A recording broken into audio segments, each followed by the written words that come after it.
Greetings, fellow armchair Imagineers. Tiki here. And Blue Dragon 5. And after so much demand, we're finally manning up and we're doing it. Okay, folks, because you asked for it. We knew everyone was going to be all the thunder and all the Twitter, and they want us to talk about the thing. They want us to talk about the big thing that happened this week on this past week on Succession. Big Easter episode. They want us to talk about it, so that's right, folks. We're here talking about the wedding of the century, Connor, Willa. Nothing could possibly overshadow this event, and I, for one, am glad we're talking about all the fun stuff associated with this episode. We got cake, we got boats, we got the Greggies, we got everything here. So we're looking forward to talking about. Oh yeah, someone might have died. Okay. So yes, the big wedding. Here we go. Oh my God, Dragon. Well, I don't know about you personally, but I thought the wedding was spectacular. It was an intimate affair, unsurprisingly. So many people, so many amazing outfits. The costuming was outstanding. I mean, look at Willa's dress, man. Look at she went sleeveless on us, man. The placemaking was decadent. We don't need to eat the cake, Dragon. The cake looks better as a decorative piece. Exactly. We do not want to see the inside of that cake. We don't need to see the inside of that cake, because sometimes true wedding cake craftsmanship is just appreciating it. It's not eating it.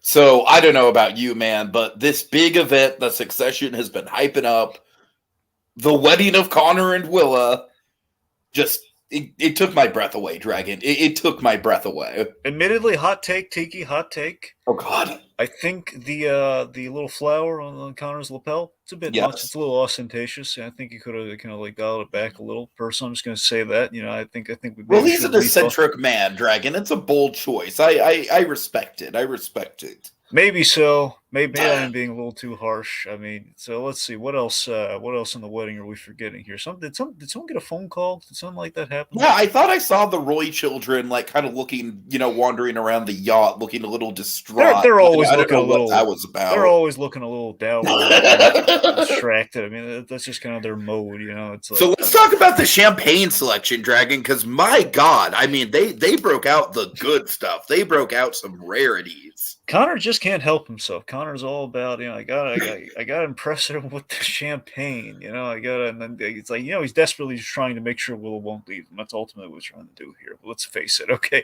it's a sham wedding, and it's a sham conversation for a podcast too. Yeah. You know what, Dragon? We went 3 minutes. I'm proud of ourselves. Honestly, we could have gone longer, but we probably could have. Yeah. All right, so folks, obviously, we're not just here to talk about the wedding. We're just being silly. But I thought that it was brilliant that this episode is actually just called Connor's Wedding. Yeah. So this is kind of a break in formula for us, and I'm not really sure how much traction it's even going to get. But this is this past episode of Succession, for me, and I think for a lot of other people, I've been hearing the headline. Like, honestly, Dragon, I kind of agree with you where it's like, it's a little early for like the best episode of TV ever conversations. It's a little early for that. That being said, I don't think it's too early to say that this is a super memorable, like, benchmark water cooler TV moment right here. Like, this is, for me, probably, like, I mean, Dragon, Better Call Saul is a better show than Succession, all right? I just want to, but I don't think that, I literally don't think anything that happened on Better Call Saul had as much of a seismic, like, I mean, arguably the big thing that happened in the middle of season 6, like, arguably. This is, like, what I love about this episode and how we had the big thing go down is just how much it just kind of came out of nowhere. And yet it feels like it's kind of the perfect time for the story at hand. So So, folks, we are doing this a little bit differently. We're not really going to break down the episode beat by beat or anything. We haven't really done a proper Succession podcast, just talking about the seasons. The only time we've talked about it is memoirs, and then, of course, Dragon. Of course, we did the big Christmas in July of it all last year, where we made a big pitch.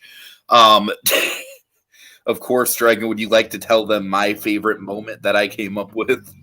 Yes, we for Christmas in July we did the Succession Christmas episode, and we love Tom and Greg, as you've probably noticed. Who doesn't? And, yes, and basically we have this hilarious runner that just kind of cracks us up, where Tom got Greg a really nice Christmas present. He got Greg a sweater, and Shiv was feeling kind of down in the dumps and getting flockered at the party. It was kind of a fun. Let's just make Shiv drunk as a skunk and just see what we can do with it. And then of course Shiv, her disdain, basically she essentially is like almost a love triangle, which she's very jealous of Greg. So the big crescendo of our special is Shiv throws up on Greg's new sweater, and Tom is like, Shiv, you ruined Greg's sweater. What you did, Shiv? What you did, Shiv? You ruined Greg's sweater.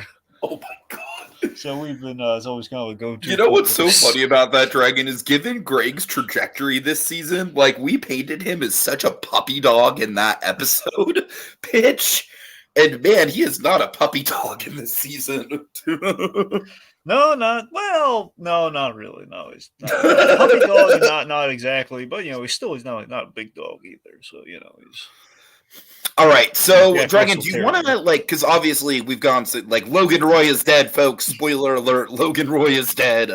It is the death of Logan Roy. Yeah. Do you want to talk about kind of some of the stuff that was leading up to it? Because I got to tell you, Dragon, even before the big phone call, I was really feeling the episode. I was really in the thick of it, and then the big episode the big phone call just shifts everything. I guess to start off with, Dragon, I'm curious because we haven't really talked too much about it. How did you feel about the first two episodes? Because for me, I don't know about you, but the first episode in particular, with the time jump and everything, I liked it. I didn't love it. It felt like a step down for me. But now, obviously, they're building things back up. I thought episode 2, definitely an improvement. And then, obviously, this episode up there with the best of the episodes in the series. So how do you feel so far about kind of this little 3-episode kind of mini arc that is going to get us into the ultimate end game? Okay, well, I want you to remind me something. Did we have Logan walking the floor in episode 1, or was that episode 2?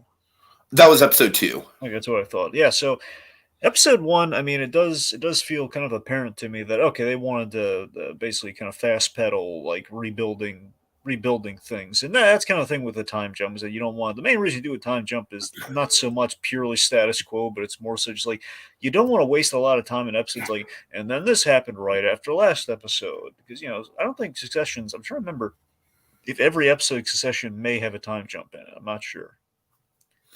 I think you might be right on the money for that.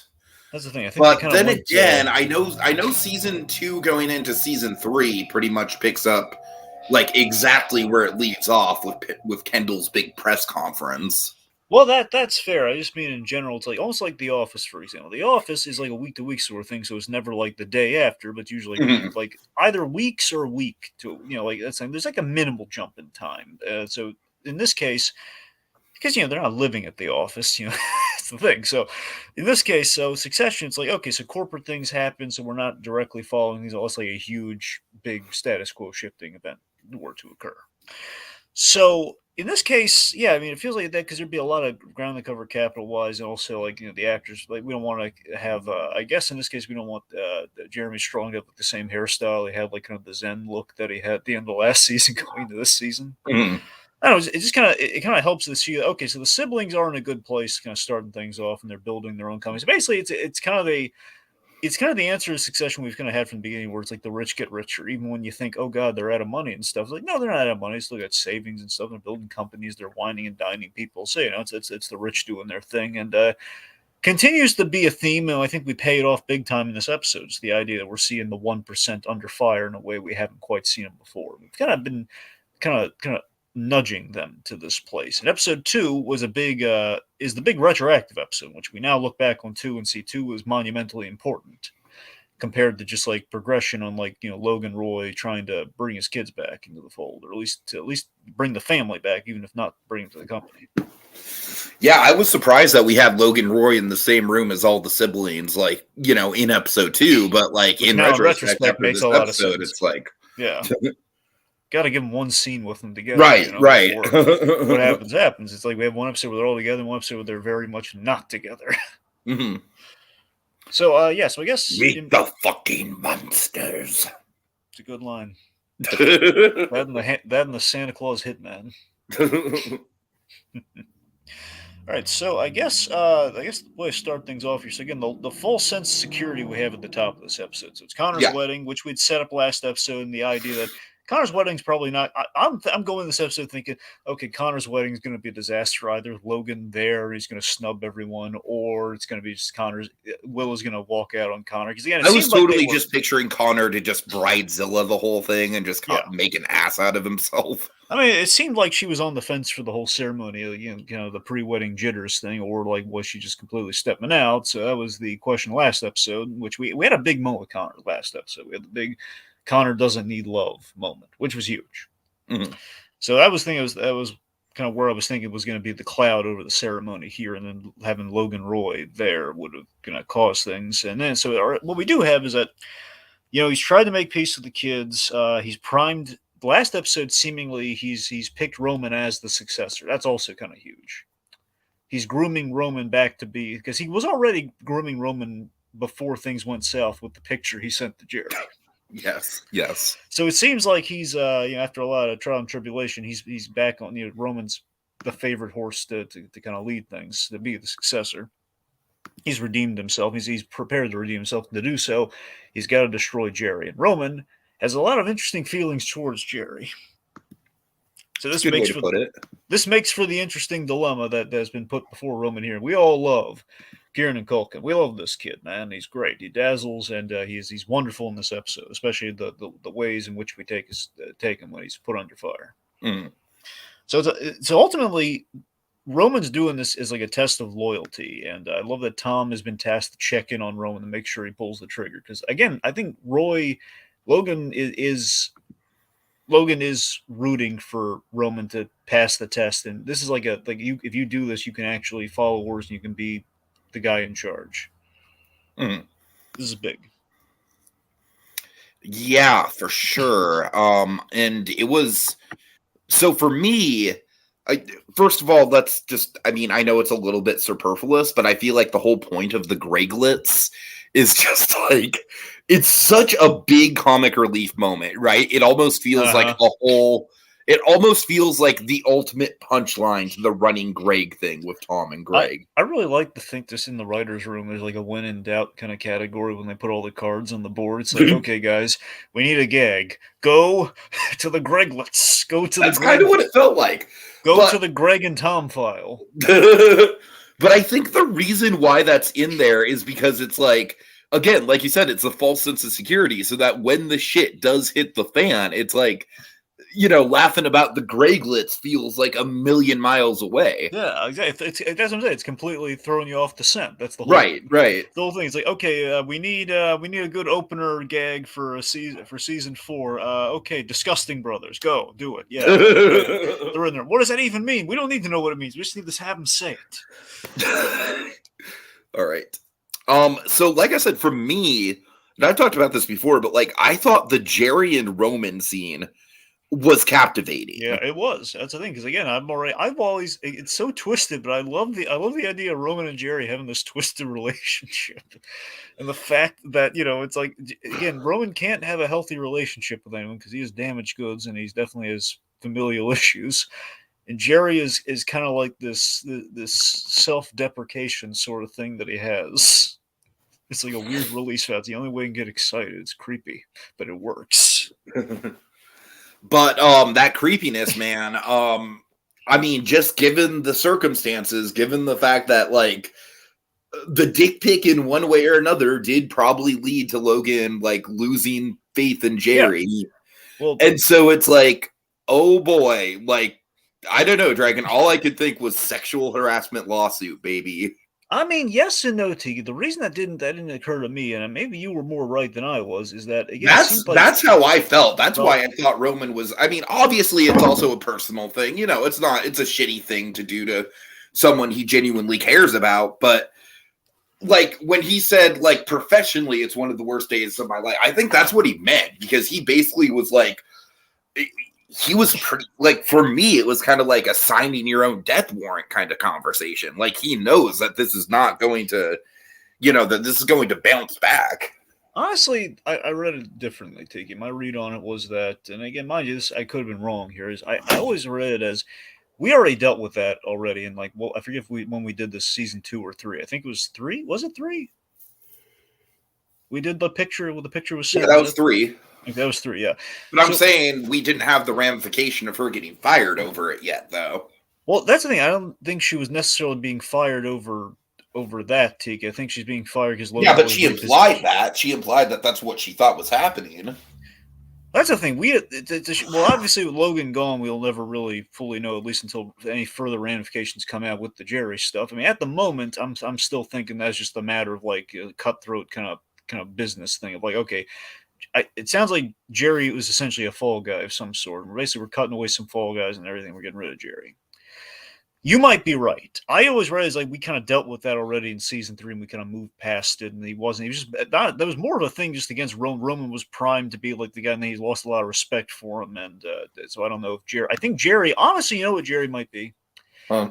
Jerry might just be like, okay, if my son is actually going to rise here, we have to get rid of Jerry. Got to get rid of the temptation. He has to do it. It's like he has to kill the puppy, essentially. Okay, yeah, right. I get that, but it's still that could bounce back on him. I mean, it could, but it's like he said, they're just going to give her a whole bunch of gold, and it's kind of the sad reality of like the Me Too movement thing. It's the sad reality of just like all the sexual harassment things. Like, they're just going to throw enough money at you at some point. That is true. So Dan Schneider. So well, sure, but so essentially based upon that, it feels like it's not. I didn't read it as necessarily a threat that's going to bounce back, because it seems like he didn't really seem worried by it at all. I think my read on the scene is, I think it's just.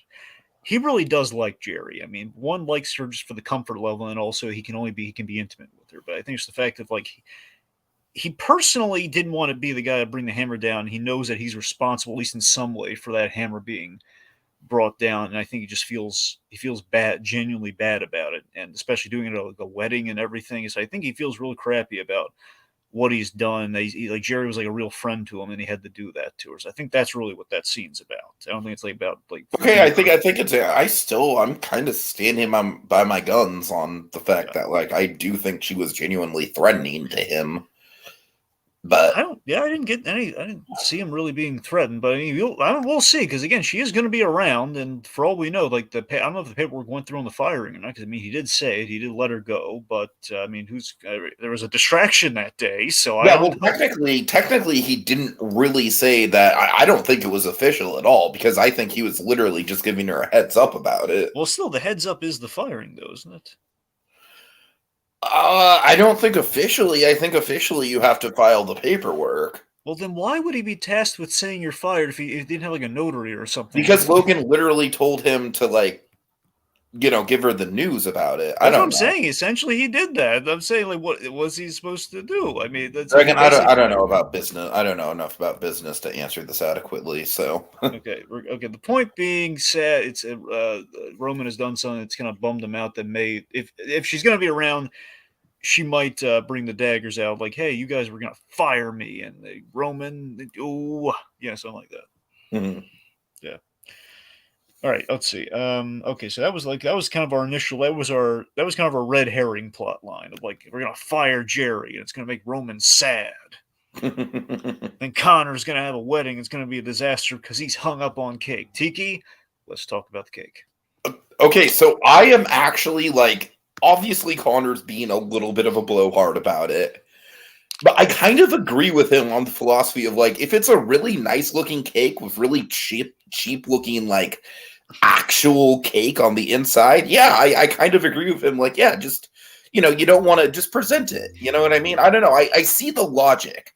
Like, obviously he's also got like the trauma associated with the cake, and that's, a little bit more on the jokey side. I But I don't know. I see the logic of like if the cake is cheap, if the actual cake is just like a very cheap cake, that would kind of diminish it a little bit once you cut it open.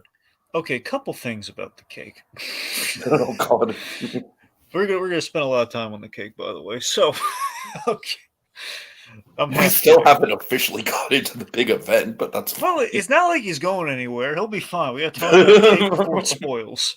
So, okay, a few things. One, I mean, I do like the story. I love the backstory behind the cake, the loony cake. The idea, the trauma associated with the cake is that when his mother was committed, basically bringing an end to the first marriage. Because I think Connor, if memory serves, Connor was like from the first marriage before Logan had the 3 kids with the other wife. I think is what happened there. Uh-huh. Anyway, so it's like Victorian sponge cake or something on the inside, or Victoria sponge cake. Some fancy. It's some. I don't think it's Are you sure it was like he was embarrassed? I think he was just embarrassed that it was sponge cake. Like, is it just because it's sponge cake? Dragon, I did my research. I Okay, did my research. Give me cake facts, man. I'm dying for cake So the facts. term loony cake is actually like a term for Dragon. It's a real life thing for like, hospitals, like when they I'm guessing it's a British thing because loony is a kind of a British term. But like hospitals or places where they have to like break bad news to family members, they will have cake lying around just to kind of like ease the pain. Yeah, And it is a cheap cake because it's literally like a sponge cake cake. just to just a little sugar high, if you will. Okay, gotcha. All right, okay, I gotcha. Yeah, I have to wonder though. Here's the logic question though. Of like, of all the oversight Connor has with this wedding, how does this happen? How did they put loony cake? Like, did they literally think that he would like it? Is that what happened there? Like, how did they get loony cake on the inside of a really cool looking wedding cake exteriorly? I feel like we need like Gordon Ramsay in here or something to like really break down where Connor went wrong in No, the wedding. forget Gordon Ramsay. We need binging with Babish. We need that guy. I don't even know who that is. He makes a lot of the animated food stuff like reality, the fictional and animated food stuff reality. He did like the Steven Universe Ube thing, like that guy. Oh, okay. Anyway, regardless, here's the thing. I mean, like, what do you think? How does that happen? How do we get like the cheap cake? Dragon, I just think there's a lot of details running around with them. I don't know. I mean, all the cake. I mean, it's like a rich 1%er thing. It's like, how the heck do you like? I'm going to spend God knows how much money on this way. I'm going to cheap out on the inside of the cake. Like, how does? Well, that's what I'm saying. I don't like. For me, I would be more upset about it being a cheap cake than I would be about the whole, the loony cake thing. Okay, as far as my cake, my political cake stance goes, This is indeed the hot button issue of our day. well, of course, Tiki. I mean, yeah, let's not make Oh, okay. Yes, I don't think cheap cake is necessarily bad. At the very least, even with the 1%er crowd, I think they would say, you know what? I want a good tasting cake. I want Duncan Hines, man. I want Devil's Food Cake. I want something, Sure, That's the thing. sure. Like, can you always really taste fancy in your baked goods? I mean, always. Yes. Are you sure about that? Yes. Have you tasted a difference? Dragon, yes, because I genuinely do have like a fancy like Italian bakery in my town, and it's literally like $6 for one pastry, but it's delicious. You're absolutely certain. It's not just the fact that it's a fancy pastry, not the fact It's that delicious. So I'm saying if you had like cake, but basically this same type of cake but fancy, it's gonna have a different taste. Okay, honestly, I'm kind of over the cake talk. All right. I'm sorry. Said a man with an indefensible position. I'm saying the rich could still eat regular cake and be satisfied. If Oh they my want, god. if they weren't rich. That's all I'm saying. I'm saying I think the point being Connor's being a bridezilla. It's funny. Okay, that's the main salient point here. Okay, Well, Connor's freaking out over something trivial, Dragon. What else is new? that's it. Okay. So, phone rings. It's a telemarketer. No, it's not telemarketer. So the phone rings. Okay, Dragon, I have a question. Yeah.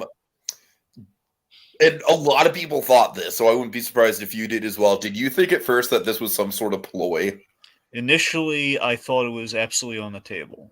I thought for sure it was going to be like, now those fuckers can't complain about me not showing up to the goddamn wedding. Until the first moment we saw, I'm not talking about when Shiv called. I mean, before that, we saw like in a distance, like we saw a guy with his shirt off getting chest right, right, like, okay, right, yeah, this is real. There's no way he's faking it now. Like initially, I was thinking, yeah, this might be like a loyalty test of some kind or something. I don't know. No, like I said, I literally like what ran through my mind. It was like a Pickle Rick thing. It was literally like coming up with an elaborate excuse to get out of going to a family function. So we have our trio of siblings, our core trio here, and we examine we examined the last moments in crisis here, like them kind of experiencing loss and just kind of in a moment of true crisis. And it's realistic. It's an unexpected and sudden way that it goes down. So the direction on this episode is very impressive. You heard about the one take thing, right? No, I didn't hear about. Oh, you didn't? Oh, no, really? No, okay. I didn't do. Tell them to hit me with it. So the whole scene, basically, like the phone call scene, is about 7 minutes long. It's all it's obviously not like filmed as a oneer, but it was used because they film everything on real film, and real film can only film about 10 minutes of footage at a time before you need to reload, right? So what they did was they took 3 cameras and they hid reels of film in the like in out of sight from the actual shots aboard the ship. So like as you were going around getting coverage of the conversation, other cameras could go and reload. You know what I mean? So this was all one take, Dragon. It's very impressive. It's all one take, just filmed with 3 different cameras and a lot of trickery.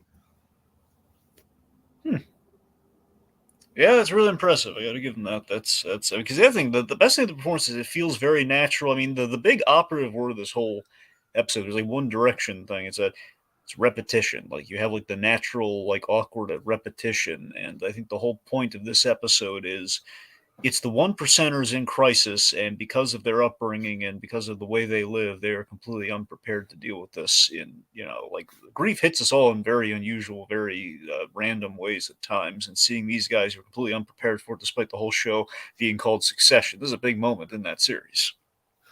Well, again, you just have to look at the timing of this. I mean, we've got 7 damn episodes to go, and that is the end game of the show. That is like, okay, let's put the pedal to the metal. Who is going to succeed this bitch? It's not a surprise that Logan Roy was going to kick the bucket. It's the question in the last season. It's just a question of like to be honest. It was a question if he could have been killed off in the first episode almost. He could have been killed off very early on in the series, but it wasn't. So kill him off the last season makes sense, but kill him off this early. We're doing a nacho thing on him here. Like this is pretty big.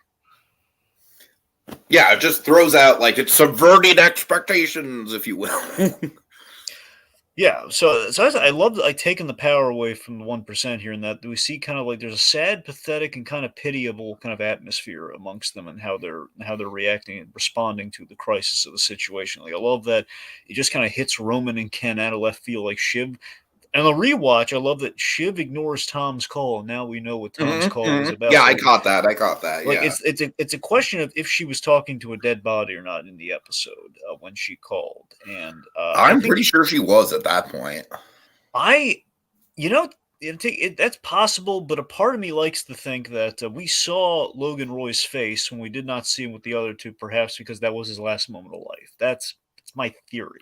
But I will say that, I mean, obviously a master stroke of directing here is the fact that, like, it's a very, very, very unceremonious death, Dragon. It's like, there is no big moment where he's on the toilet having a heart attack. There's no, it's like, we barely see him. We barely see his face at all. We don't, I don't know. I love that. I love the ambiguity in that. Yeah.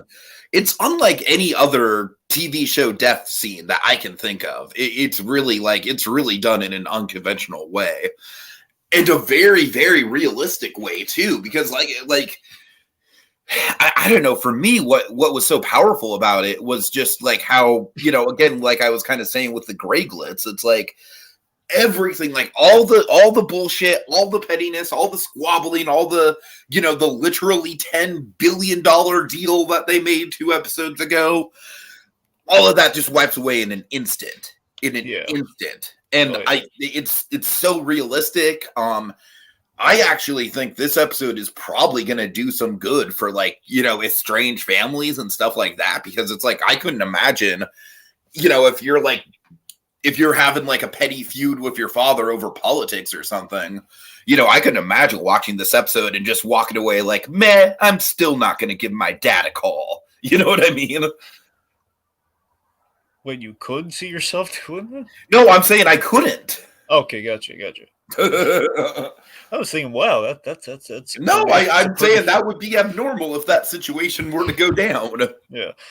I mean, I love looking at this episode and seeing like the last moments and kind of like the last interactions that they're all kind of saddled with here, where it's like, to break it down a little through bit.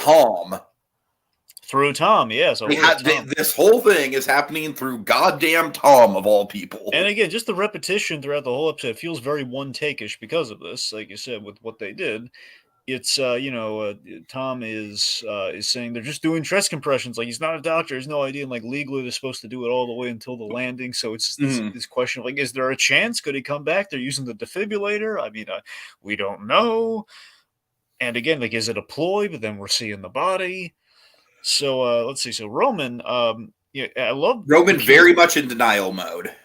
See, 2 things with Kieran Culkin. One, I love just seeing him. The moment he says something really sincere, he has to hand the phone off. He says, "You did a good job," and just like him, like I can't do this.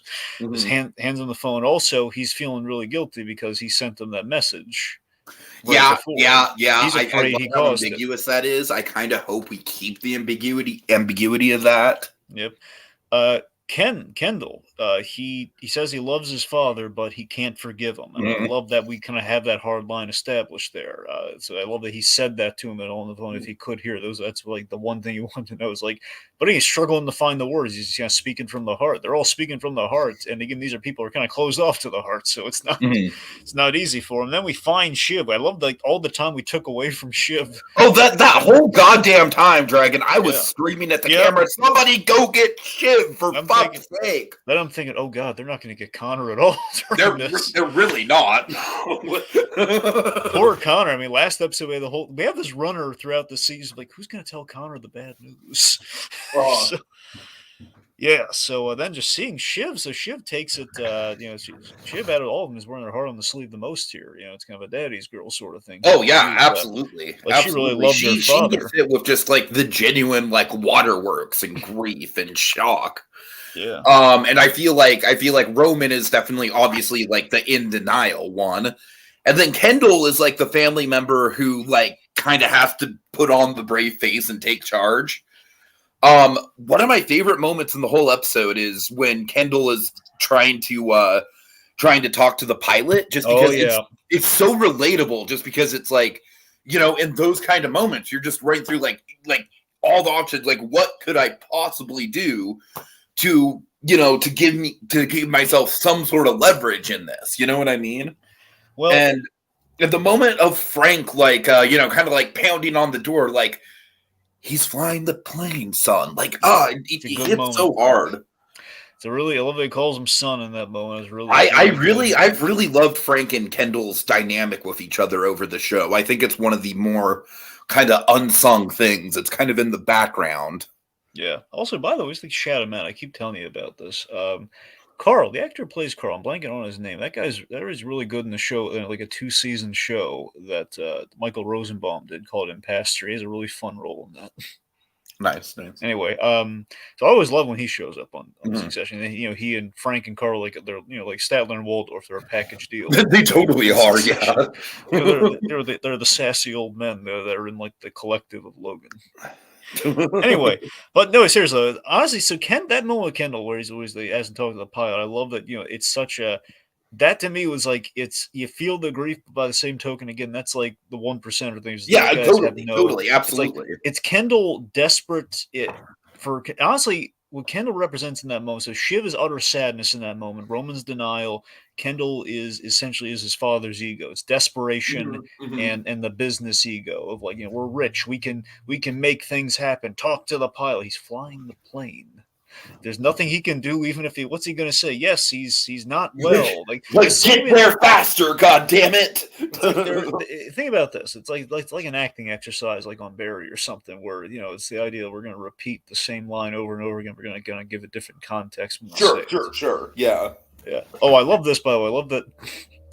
I just love it. It's kind of black comedy, but I really like it. I like how when they're Roman being in denial about if Logan's there because it's still being on chest and everything. No one's like giving the official, because there's no doctor officially on board. There's no one giving the time of death sort of thing. I love that. They're basically trying to be kind of coddling to him and say, "Well, look, I mean, we got to accept that it's happened here. Am I really being outvoted here on if Dad's alive or not?" And this is where it gets really dark here. I love that Shiv was really tough as nails. We've never seen her like this before. She's whimpering and crying, understandably so. In Connor's arms after Roman's like being mean to her, like they turned into kids for a moment. Again, it's really dark, but it's just kind of funny. So Connor, by the way, he might have the most heartbreaking reaction of all of them, which is, he didn't even like me. Yep, I know. God, yeah, yes.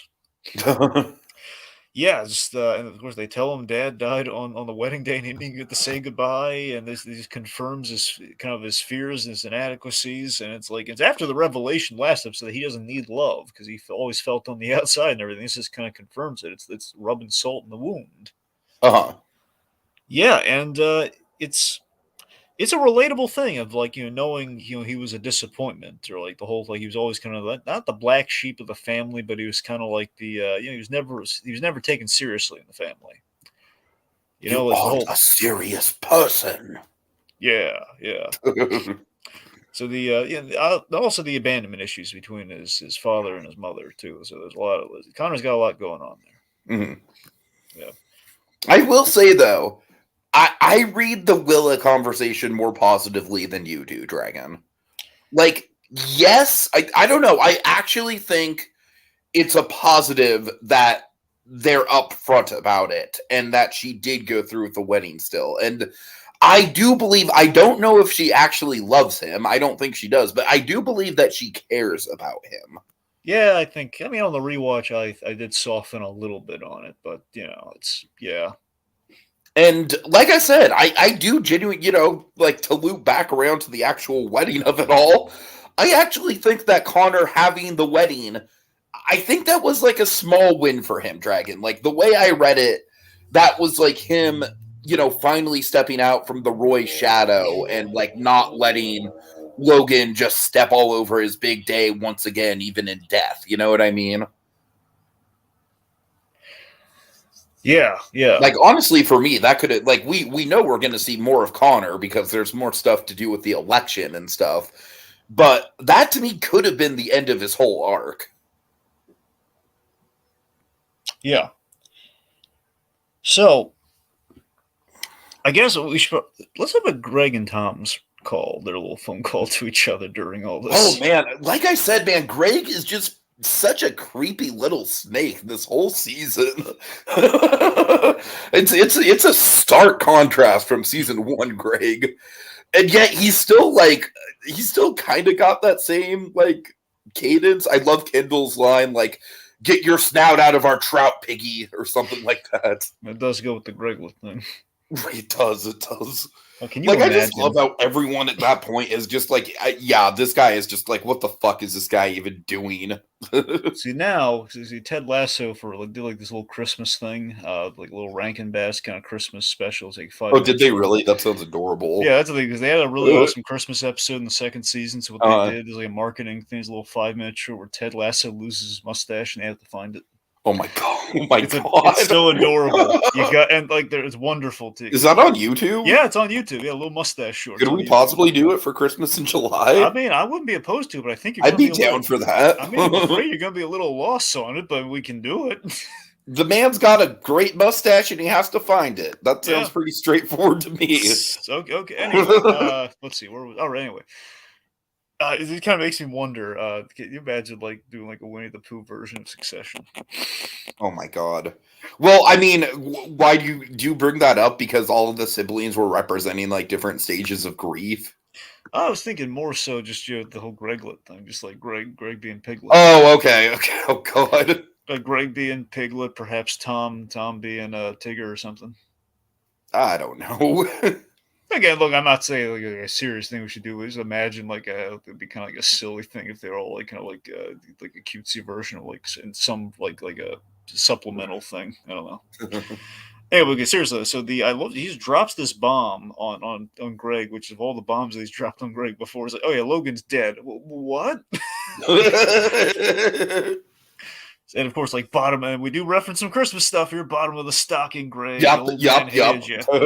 So yeah, this is rough. The old man hated him because he he fired, he had to pull the trigger on Carrie, and made him have to deal with her. And then also they'll smell my fingers. Who wants to smell Greg's finger? So between those two things, mainly between the first, also the fact that Greg did insult him when he asked for that roast. I think that's true. That's true. Yeah, I think that was the nail in the. I think that was the nail being presented. I think Carrie was the nail in the coffin being hammered in. Which that was, again, it's unfair we did that to Greg, by the way. But it's. Yeah, but like I said, Greg has been a major creep with the ladies this season, so he kind of deserves it. I mean, that's the thing that I'm trying to remember that with that girl. Like that girl was like, she wasn't like an escort, was she? Was she just like a girl that he met, or like was she? No, but I'm just saying, Dragon, he is sleeping around a lot. Like he is a total manho. So I think I missed something. So in that Disgusting Brothers thing, he's been basically doing a lot of sleeping around. Yes, yes, that was the whole point of the Disgusting Brothers. Yes. All right. Okay. Basically, what he's doing is he's using the Roy name to get into women's pants. Okay, so it's which I think is pretty creepy. Well, sorry, it's just I didn't know it was multiple. I thought it was maybe one woman. I think it's like a conspicuous amount, Dragon. Okay, well, I think you're right about that. Now you say it like that. At first, I didn't Disgusting Brothers thing. I thought it was just like a one-time thing. She's just really excited about. We can be the Disgusting Brothers. I really don't think it's a one-time. I think you're right. I just did. Okay. Anyway, yeah. So he tasked Greg with deleting the SID file. It seems the SID file. We're going to fire her, so get rid of that evidence, Greg. Mm-hmm. And as usual, Tom, after he really hurts Greg's feelings, then buys it back, and he says, Greg, I want it to be known when this does leak, I was with him. I was with him. I was holding that phone, man. I was with him. Which honestly, like we can get into it with Spec, but I feel like that's going to be like a card that Tom is going to play that is not going to have as much value as he thinks it does. Yeah, for sure. I think it's so hilarious though, like that moment where like the lady. I know he's hitting on this lady earlier, so I guess the main reason she was listening to is because she's like the cruise director or something like that. The cruise director, like she was like one of the head stewardesses on the boat or something. I don't know. She was, whatever she was. She's like. So your uncle, is he going to make it? What? Is he going to make it to the wedding? Really funny. All right. Let's see. You want to talk about Chuckles the Clown? Chuckles the Clown? Yeah, Chuckles the Clown. Yeah, tell us about Chuckles the Clown, Tiki. Oh, okay. I'm sorry. I thought you were. So, yeah, Carrie. Man, talk about a big wild card that's been thrown into the mix this season, right? Did they literally? I'm sorry. They literally. I know they called her. They literally call her Chuckles the Clown. It's like it's not like we're gonna have Chuckles the Clown over there draft the statement or be on camera. You know why that's really funny, don't you? Why? It's a reference to Mary Tyler Moore. Oh God, that's that's like the most famous episode of Mary Tyler Moore. Okay, Chuckles bites the dust, where the idea Chuckles the Clown died. He was doing he's worked for the news station, like a charity, like a news thing, and basically he got killed by an elephant trying to shell a peanut. Oh Jesus! Because he was in like a peanut costume or something, and he was. And so the idea is like Mary Tyler Moore is supposed to not. She doesn't want to laugh at the funeral. And she's just cracking up and trying to stifle the laughter. Oh, that's funny. That's a good call then. That's a good reference. That makes me wonder, like, if they've been calling her Chuckles before this episode, that might have been a foreshadow. I don't think it was before this episode. I think it was literally just in reference to, like, the inappropriate laughter. Gotcha. Okay. which Anyway, but yeah, so the chuckles. and like I said, just like as far as the actual positioning goes, Mm-hmm. I don't think Carrie is like, she's not in the running for like the actual title, but I do think she's one of the players that could potentially like shake things up the most. I did hear one theory briefly about Carrie. She might be carrying Logan Roy's baby. No, she is. Oh wait, she is? Yeah, that was pretty much confirmed. Yeah. Oh, oh, I'm sorry. Yeah, so that's Yeah. Huh? Like when did we do that at the end of last season? Yeah. Oh yeah, you're right. I'm sorry. It's been I didn't rewatch the season before going into this one. Okay, yeah. So that's gonna she's not going away, Tiki. So I don't know. Oh yeah, I know it. Technically, and like I said, it's just like I think it's going to be like I think she's going to turn into like a really like kind of pivotal player in all of this, just specifically because she is not going in away, and literally nobody wants her there. Let me ask you: do you like Carrie?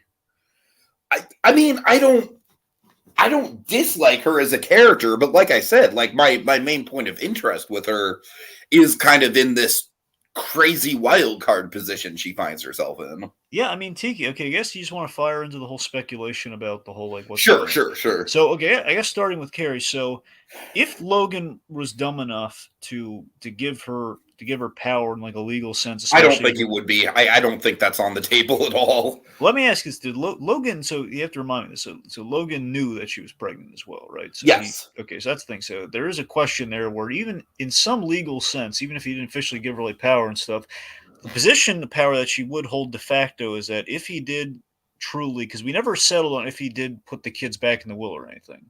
We don't know. We don't know what happened there. I guess we'll find out soon, like a will reading of some kind, if they're going to do that. Scene. I'm guessing next episode is going to be the will reading. You'd have to imagine, right? Yeah. So, regardless, it's the because you got to imagine we're going to do a funeral and a will reading. I got to be honest with you. Part of me kind of hopes that they sort of don't spend too much time on the actual funeral. Well, I don't think they're gonna. That's what I'm saying. He's probably gonna split between the two events. Like right. Yeah. It's probably not gonna be the whole episode. If it could be a 3-act thing, but otherwise it's gonna be split down the middle. Mm. Regardless, if the kids are cut out of the will, if everyone's cut out, and even as far as the Empire goes, I mean, there's probably gonna be a clause in there like, well, the living blood relative would essentially be the child that right he sired. So essentially, the baby's going to be it's going to be one of those weird kind of like Faustian sort of like old timey will bargain things. You know, I know none of that made any sense. Just go with me, folks. It's the idea that it's like almost like the old West. Like you're going to be engaged to someone sort of thing. Like when the child, it's like how you have like the young kings in the old English fairy tales. It's like when the child reaches of age, he'll inherit it all. Mm-hmm. So the baby technically will have power. Ergo, mommy dearest, she's a valuable player. So I mean, I think she's definitely going to be around, and I think she's going to be seeking revenge for sure. I think Greg's a goner. Oh man, Greg. I think is it fair to say that Greg probably is like very, very bottom of the power dynamics right now. I mean, Tiki, you know me. Ever since the beginning, my hope was that Greg, Greg was going to inherit it. I was hoping Greg was going to be the dark horse who was going to get it all. I honestly feel like season 1 was written for us to specifically think that he was going to be the dark horse dragon. He was the red herring. Yep. So ultimately, I don't think he has a chance at this point, as I hope, just given the fact that what he did with Carrie and the whole smell Greg's finger, and so Greg has no chance anymore. So Greg's gonna be glomming on to Tom, and basically, I think the gag is Greg's gonna be glomming on to Tom for all he's worth, and when it doesn't work out for Tom, then they're both gonna be sunk. Yeah, I hear you, because I truly don't think that Tom is, I think Tom's pretty screwed too, honestly. So that brings us to Tom. So Tom, remember this is interesting looking at Tom. So Tom was groomed to be the successor. But but I think the thing going against Tom is that literally everybody in the company completely saw through it. That's true, but I think for me, I have to wonder. I mean, bare minimum, it was Logan mostly kept Tom around because of the deal he made to betray Shiv, which helped him out. That was the main reason Right, Tom right. stuck around. But I think ultimately it was that perhaps, at least the optimistic way of thinking about it, is that he was grooming Tom for it as a show of loyalty and everything, and he was actually grooming him for it. But then Roman being back on the table again, he instantly forsake Tom for Roman. That's what I think it was. Uh-huh. I That's could my see that. I that's could my see theory that. at least. So Tom's going to realize that one is like Logan being gone already is not working in his favor, but I think the fact he was looking at Roman already, Roman's already a rung above Tom anyway. So Tom's got bupkis. Yeah, I mean, I really like. But He's he's going to honestly think he one of the has a most. shot, though. He's going to think he has a shot. Right, right. He's one of the more fascinating characters, just in the context of this episode, because it's like while everyone else is, like having very real, like emotional grief, he is just kind of like running the numbers and running the strategies and just like, oh shit, what does this mean for me in the bottom line? Yeah. Because here's the thing Tom and Greg, one of the wonderful things about their dynamic and the reason they're paired together so perfectly is that these guys are family, but they are the outsiders of the family because they're not blood relatives. Sorry, technically, what I mean.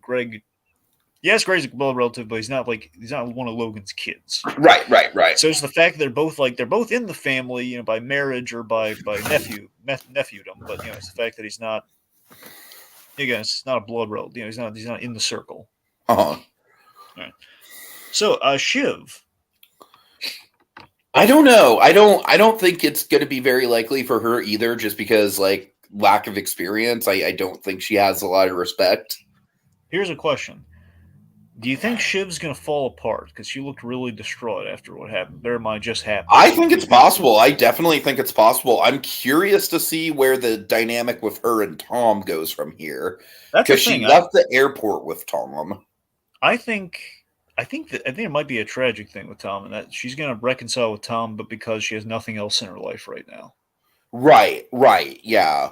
But I think she'll be just desperate enough, and she's going to need someone because of the passing of her father, and she's going to go to Tom because he was there. So I think it's going to be like a daddy issue sort of thing, where it's like, you were there with my father, and then she's going to go like, Tom. Uh-huh. Yeah. All right, let's see. So for me, Roman was pretty much like the most likely candidate. And then I thought about like the Jerry sexual harassment side of things, and I was like, that might be a wrench, but you don't seem to think that's going to be much of a wrench. I don't know. Like at this point, I don't see much downside with Roman. Here's the thing with Roman. I think my thoughts on what might happen with Roman is I think this might sober Roman up. I think he's going to pursue Dad's position. I'm pretty firmly. I think he's going to try. He's trying to make up for the. I think he's going to try and make up for his shortcomings and try to honor his father in a way, or at least try to fulfill the potential that his father saw in him. And honestly, with Jerry, I think I've always kind of assumed this with Roman, but I wonder if it could go a different way. But part of me wonders if Jerry might be the key, or at least like kind of back him in this pursuit. Like he might undo the damage did with Jerry and try and go for it. Right. Well, it's going to take a lot of work, because I think one of the more emotionally effective scenes in the episode was when he goes in to kind of like try and get just a little bit of emotional support from Jerry, and she just gives him nothing. So that's the thing that makes me that makes me question it, because again, she seemed pretty she wasn't giving anything back. But bear in mind, Tiki, end of season 3, she didn't give him anything there either, which I fully. I like that moment, is the fact that he's kind of looking to Jerry to kind of back him in that moment. They're all kind of like trying to outvote. That's true. That's true. And she didn't, but understandably so. I don't think it was a vindictive thing. It's just more of like, I'm going with the bottom line, kid. Sure. So I wonder if that was like kind of that for here, like this is where our lines are, and you made that perfectly clear earlier on. So I wonder if perhaps Roman's going to try and make nice with Jerry, or Jerry's going to try to back Roman, knowing that they have regardless of the Jerry situation or not. Yeah, I just think Roman's reputation of being a sexual deviant is probably going to be the main thing in his way. Well, that's true, but again, it has not stopped anyone before, though. Sadly. I no, but Roman, you know what I mean, though. Roman is just more outwardly like aggressive about it. That's true about it, right? So I guess we'll see there. But I think Roman's going to be like the big contender. Roman's going to be actively pursuing this, so I think Roman's good. That's the main expectation. Then we have Ken. Yeah, and Ken, I just don't know. I'm going to be honest with you, Dragon. I think Ken, even in this episode, even though he got one of my favorite moments in the episode with the bit with the pilot, I think he's been a little bit underwritten this season. I think he's just kind of there. Well, it is only 3 episodes in. I mean, we did. Here's the But I think it's understandable too, because season 3 was like the big Kendall season. Mm-hmm. Like, we got the birthday party, we got the L to the OG. Yeah, I mean, seasons. I don't know. Ken's always had a big role in Succession for like three seasons, because then he was a puppet in season 2. He was a puppet in season 2, and he undid the damage in 3, and he went through the arc in 1. So there's a lot of Ken's gone through a lot. So I think we can stand to kind of build. I think we're building up to Ken, Tiki. That's what I think's going. I think Ken. Ultimately, I think just the only reason I bring it up is that I don't really have a read on him, or even how much he wants it at this point. My read on Ken is that we're building up that he, in the show, he deserves it, because he was supposed to be the successor since the beginning. And I think we've humbled him by taking him on this series-long arc, and I think he's going to fight for it. And again, I think in seeing how he responded in the crisis here, again, he still has a lot of his. Each kid has a kind of a degree of their father in them. Again, Roman in kind of the cutthroat, kind of like the bombast of Logan. It's the idea of like the F off, like that's Roman. I think you have like the cold cutthroat business savvy. That's Ken. Only Ken brings a little bit more. Ken's gone on an arc that's given him a lot of heart towards the matter now. So again, Ken's kind of grown as a character versus Logan, and he calls people out on stuff, but he still has the business ego. And again, Shiv is kind of, I don't know, Shiv's kind of a balance, and I think Shiv's more of like the family mentality, perhaps. I don't know. Yeah, again, with Shiv, I just go back to lack of experience. No, true. I'm just saying in terms of like each of them, in terms of what they have in common with Logan. But yes. Sure. So ultimately, I think, I wonder if we're going to, at the end of the day with Ken, I think it's going to be a question of, will Ken be the successor or not, just given how we started things in the whole show. And I wonder if, is his journey, is his big moment of growth going to be like he can be a good businessman if he gets over the 1%er ego? And like, is that even a possibility? Would that be invalid? Like, would that be something that would not be authentic to the show if he did? Like, at the end of the day, do we want to do like the tragedy? Like, of course we're going to have greedy businessman, but Ken has gone through quite the arc, and we're playing him quite reserved during a lot of this season. I think that's intended so we can kind of guess, like, I don't know, we're kind of forgetting about Ken a little bit here, and perhaps we're seeing how Ken's responding to these big life events. Like, he did not forgive his father for all the bad stuff he had. Now, here's the other thing, the other dark horse of the series. I've been calling this as well, like second to Greg. He was my pick. I wonder if Connor is okay. Dragon, honestly, I would love that. I know, right? My speculation for Connor is, because we saw in the trailer for the upcoming on Succession, we saw like, oh, I'm actually getting some numbers in Alaska.